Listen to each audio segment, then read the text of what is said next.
അഹമ്മദാബാദ് വിമാന ദുരന്തത്തിൽ മരിച്ച പത്തനംതിട്ട പുല്ലാട് സ്വദേശി രജിതയുടെ ബന്ധുക്കളെ സന്ദർശിച്ച ആരോഗ്യമന്ത്രി വീണ ജോർജ് വൈകാരികമായ മുഹൂർത്തങ്ങളാണ് രജിതയുടെ വീട്ടിൽ ഇന്നുണ്ടായത്. സർക്കാർ ഗുജറാത്ത് സർക്കാരുമായി ബന്ധപ്പെടുന്നുണ്ടെന്ന് വീണ ജോർജ് പറഞ്ഞു. കുടുംബത്തിന്റെ ദുഃഖത്തിൽ പങ്കുചേരുന്നതായും മന്ത്രി പറഞ്ഞു. സ്വപ്നങ്ങളുമായിട്ട് മുന്നോട്ട് പോയിട്ടുള്ള രഞ്ജിതയുടെ വിയോഗം തീർച്ചയായിട്ടും ഈ നാടിൻ്റെ അപ്പാടെ ദുഃഖമാണ്. 2 കുരുന്നു കുഞ്ഞുങ്ങൾ, അതോടൊപ്പം അമ്മ, സഹോദരങ്ങൾ, മറ്റ് പ്രിയപ്പെട്ടവർ അവരുടെ ദുഃഖത്തിൽ പങ്കുചേരുകയും അനുശോചനം അറിയിക്കുകയും ചെയ്യുകയാണ്. ഗവൺമെൻറ്റും അവിടെ ഉത്തരവാദിത്തപ്പെട്ടവരുമായിട്ട് ഇന്നലെ തന്നെ ആശയവിനിമയം നടത്തിയിരുന്നു. എയർ ഇന്ത്യയുമായിട്ടും ആശയവിനിമയം നടത്തിയിട്ടുണ്ട്. അപ്പോൾ ഇന്ന് അവരവിടെ പോയി കഴിഞ്ഞതിന് ശേഷം മറ്റ് ഐഡൻറ്റിഫിക്കേഷൻ DNA സാമ്പിൾ എടുക്കണമെങ്കിൽ അതിനുള്ള ക്രമീകരണങ്ങൾ ഇത് ചെയ്യും. ഐഡൻറ്റിഫൈ ചെയ്തതിന് ശേഷം അതിൻ്റെ അടിസ്ഥാനത്തിൽ തുടർ നടപടികളും സ്വീകരിക്കുന്നതാണ്. മൃതദേഹം ഏറ്റുവാങ്ങാൻ ബന്ധുക്കൾ ഇന്ന് ഗുജറാത്തിലേക്ക് പുറപ്പെടും. DNA പരിശോധനയ്ക്കായി രഞ്ജിതയുടെ സഹോദരൻ അഹമ്മദാബാദിലെത്തും. അപ്രതീക്ഷിത ദുരന്തത്തിന്റെ ആഘാതത്തിലാണ് ആ നാടൊന്നാകെ. അവിടെ നിന്നും ശ്രീരാജ് ബാബു ചേരുകയാണ്. ശ്രീരാജ്, ഈ പറഞ്ഞു വെച്ചതുപോലെ ആ നാടിന് ഇത് ഉൾക്കൊള്ളാൻ സാധിക്കുന്ന അവസ്ഥയില്ല. ഈ കാര്യങ്ങൾ അറിഞ്ഞതു മുതൽ ആ വീടൊന്നാകെ, ആ നാടൊന്നാകെ വിങ്ങിപ്പൊട്ടുകയാണ്. ഇനിയുള്ള നടപടിക്രമങ്ങൾ എത്തരത്തിലാണ്? ഇന്ന് സഹോദരൻ എപ്പോഴാണ് പുറപ്പെടുന്നത്? അതിനൊപ്പം ആരൊക്കെയാണ് അനുഗമിക്കുന്നത്? മറ്റു വിവരങ്ങൾ എന്തെല്ലാമാണ് അവിടെ നിന്നുള്ളത്?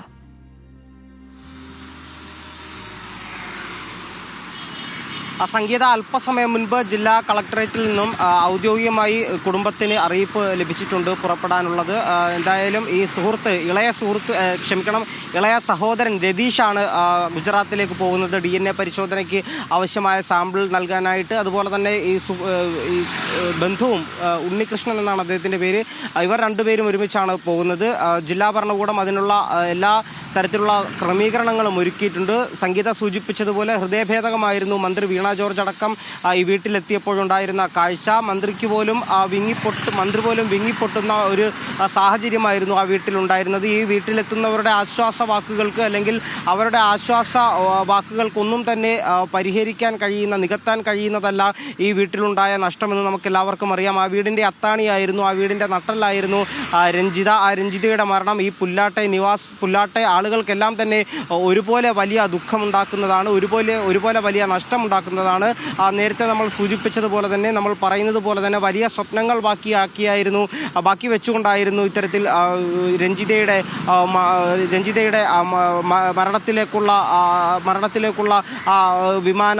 വിമാന ദുരന്തം. എന്തായാലും നിലവിൽ ഈ സഹോദരനും ബന്ധുവും അടക്കമാണ് ഇപ്പോൾ ഗുജറാത്തിലേക്ക് പോകുന്നത്. DNA പരിശോധനയാണ് ഇതിന് ഏറ്റവും പ്രധാനപ്പെട്ട കാര്യം. DNA പരിശോധനാ ഫലം വരുന്നതടക്കം ഈ മൃതദേഹം വിട്ടുകിട്ടാൻ അത്തരത്തിലുള്ള നടപടിക്രമങ്ങൾ പൂർത്തിയാക്കേണ്ടതായിട്ടുണ്ട്. എന്തായാലും ഈ സഹോദരനും ബന്ധുവും അടക്കം ഇപ്പോൾ ഗുജറാത്തിലേക്ക് പുറപ്പെട്ട് കഴിഞ്ഞിട്ടുണ്ട്. വീട്ടിൽ നിന്നും അവർ പുറപ്പെട്ട് കഴിഞ്ഞിട്ടുണ്ട്. എന്തായാലും മന്ത്രിയടക്കം സൂചിപ്പിച്ചതുപോലെ 72 മണിക്കൂറാണ് ഈ DNA ഫലം വരാനായിട്ടുള്ള സമയം. ആ DNA പരിശോധനാ ഫലം വന്നു കഴിഞ്ഞാൽ പിന്നെ മറ്റ് കാലതാമസം എടുക്കാതെ തന്നെ മൃതദേഹം വിട്ടുകിട്ടാനുള്ള എല്ലാ ക്രമീകരണങ്ങളും ചെയ്യുന്നുണ്ട്. അതുപോലെ തന്നെ എയർ ഇന്ത്യയുമായി സംസാരിക്കുന്നുണ്ട്. ഗുജറാത്ത് സർക്കാരുമായും മറ്റ് ഉദ്യോഗസ്ഥരുമായും തന്നെ എല്ലാം സർക്കാർ തലത്തിൽ ആശയവിനിമയം നടത്തുന്നുണ്ട് എന്ന കാര്യവും മന്ത്രി വീണ ജോർജ് പറഞ്ഞിരുന്നു. അങ്ങനെ സർക്കാരിൻ്റെ ഭാഗത്തു നിന്നും ചെയ്യേണ്ടതെല്ലാം ചെയ്യുന്നുണ്ട് എന്നായിരുന്നു മന്ത്രി വീണ ജോർജ് പറഞ്ഞത്. അതുപോലെ തന്നെ കുടുംബത്തിൻ്റെ ദുഃഖത്തിൽ പങ്കുചേരുന്നു, അനുശോചനം രേഖപ്പെടുത്തുന്നു. സർക്കാർ എപ്പോഴും ഈ കുടുംബത്തോടൊപ്പം ഉണ്ട് എന്നുള്ള കാര്യവും മന്ത്രി സൂചിപ്പിച്ചു വെക്കുന്നു. സംഗീത ആദ്യം സൂചിപ്പിച്ചതുപോലെ തന്നെ വലിയ ദുഃഖകരമായ കാഴ്ച തന്നെയായിരുന്നു ഇന്നും ഈ രഞ്ജിതയുടെ വീട്ടിലുണ്ടായിരുന്നത്. ഇന്നലെ ഈ രഞ്ജിതയുടെ മരണവാർത്ത അറിഞ്ഞതിൽ മുതൽ, അല്ലെങ്കിൽ അപകട വാർത്ത അറിഞ്ഞതു മുതൽ രഞ്ജിതയുടെ വീട്ടിലേക്ക് നിരവധിയായ ആളുകളും പൊതുപ്രവർത്തകരും അടക്കം എത്തുന്നുണ്ടായിരുന്നു. സമാനമായ സാഹചര്യം തന്നെയായിരുന്നു ഇന്നും ഉണ്ടായിരുന്നത്. രഞ്ജിതയുടെ വീട്ടിലേക്ക് നിരവധി ആളുകൾ, രാഷ്ട്രീയ മേഖലകളിൽ നിന്നടക്കമുള്ള ആൻ്റണി MP, അതുപോലെ തന്നെ KU ജനീഷ് കുമാർ MLA തുടങ്ങിയ ആളുകൾ ഇന്ന് ഇവിടേക്ക് എത്തിയിരുന്നു. രാവിലെ തന്നെ വീണ ജോർജ് മന്ത്രി ഇവിടേക്ക് എത്തിയിരുന്നു. അതുപോലെ തന്നെ ഇന്നലെ സുരേഷ് ഗോപി അടക്കമുള്ള ആളുകൾ ഈ കുടുംബാംഗങ്ങളെ സന്ദർശിച്ചു, അവരുടെ ദുഃഖത്തിൽ പങ്കുചേർന്നുണ്ടായിരുന്നു. എന്തായാലും നിരവധി ആളുകൾ ഇപ്പോഴും ഇങ്ങോട്ടേക്ക് എത്തുന്നുണ്ട്.